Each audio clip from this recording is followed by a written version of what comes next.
Shalom, selamat pagi Bapak Ibu Saudara yang dikasihi Tuhan Yesus Kristus. Selamat hari Minggu, selamat kita berjumpa kembali dalam renungan pada pagi hari ini.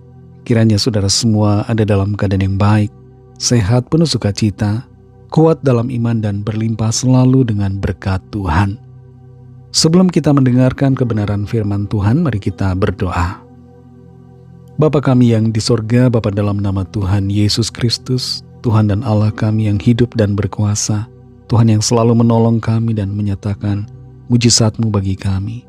Saat ini kami bersyukur kami ada lagi karena anugerah-Mu. Kami percaya Tuhan punya rencana baik bagi setiap kami. Saat ini kami mau mendengar sabda firman-Mu. Urapilah kami Roh Kudus supaya kami mengerti dan mentaati akan setiap kehendak-Mu. Dalam nama Tuhan Yesus kami berdoa. Haleluya. Amin. Saudara yang dikasih Tuhan, ayat firman Tuhan saat ini terdapat dalam 1 Petrus 2 ayat yang ke-9. Tertulis demikian.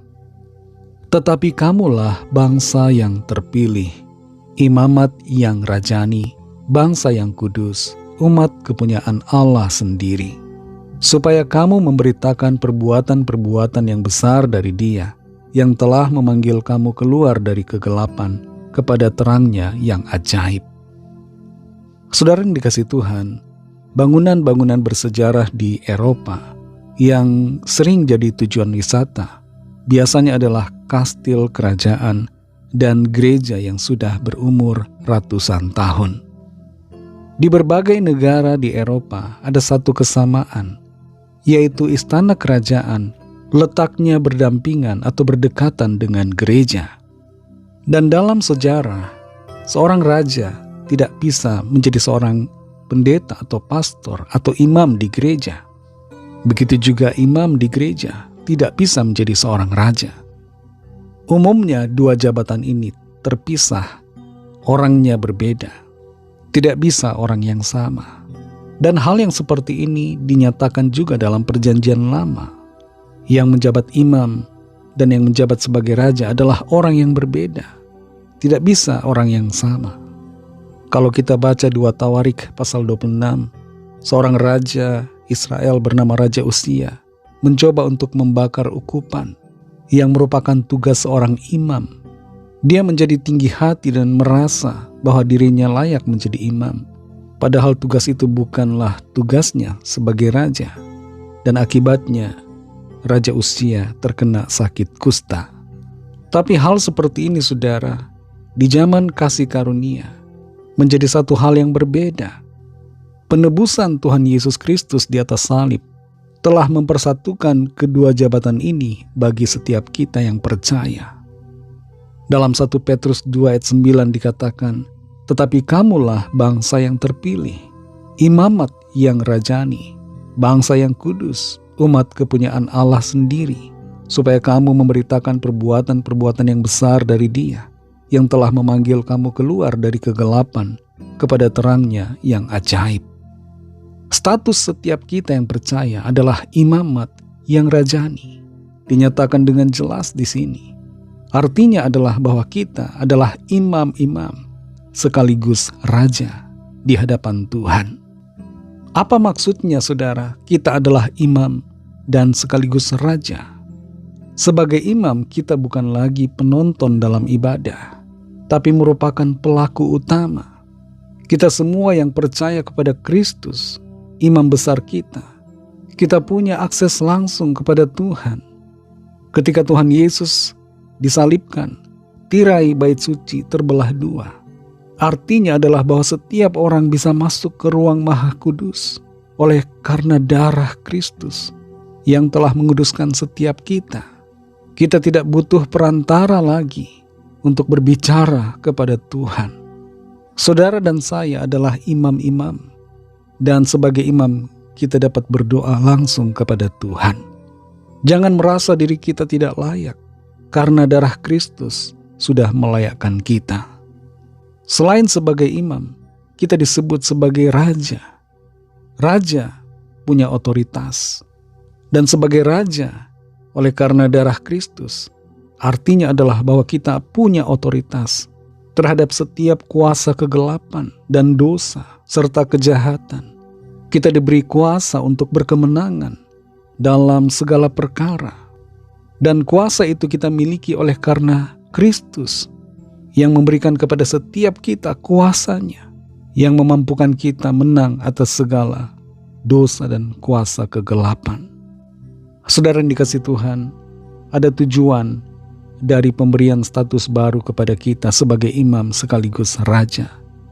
Tujuannya adalah supaya kita memberitakan perbuatan-perbuatan ajaib, perbuatan-perbuatan besar dari Tuhan yang telah memanggil kita keluar dari kegelapan kepada terang-Nya yang ajaib.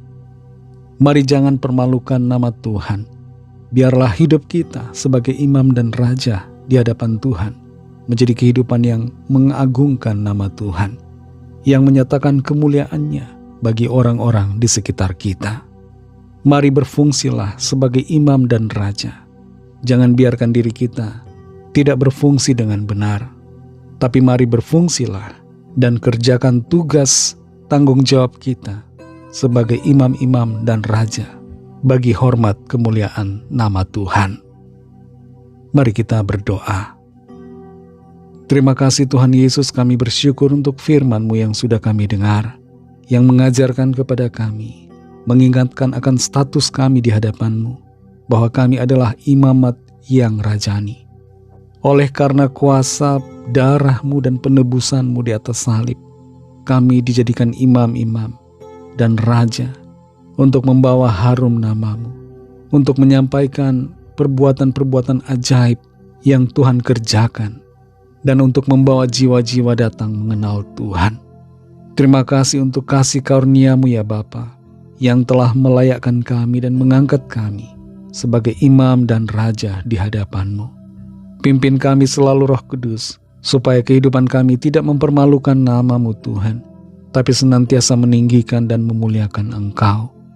Berkatilah kami di sepanjang hari ini dalam segala aktivitas kami, dalam tugas pelayanan dan dalam segala hal, sehingga kehidupan kami di hari ini menyenangkan hati Tuhan. Lawatlah ya Tuhan yang sakit, yang sedang dalam pergumulan persoalan. Nyatakanlah kuasa pertolongan dan mujizat-Mu bagi setiap kami. Kami percaya ada pertolongan Tuhan yang dinyatakan. Ada kesembuhan, ada pemulihan, ada kelepasan. Ada mujizat Tuhan yang dinyatakan. Berkatilah bangsa kami Indonesia dan juga semua bangsa di dunia ini. Berikanlah keamanan, kedamaian, dan kesejahteraan. Dan lawatlah bangsa kami serta semua bangsa supaya mereka percaya kepadamu dan menerima anugerah keselamatan. Dalam nama Tuhan Yesus Kristus kami sudah berdoa dan mengucap syukur. Haleluya. Mari sama-sama kita berdoa, doa Bapa kami. Bapa kami yang di sorga, dikuduskanlah nama-Mu, datanglah kerajaan-Mu, jadilah kehendak-Mu di bumi seperti di sorga.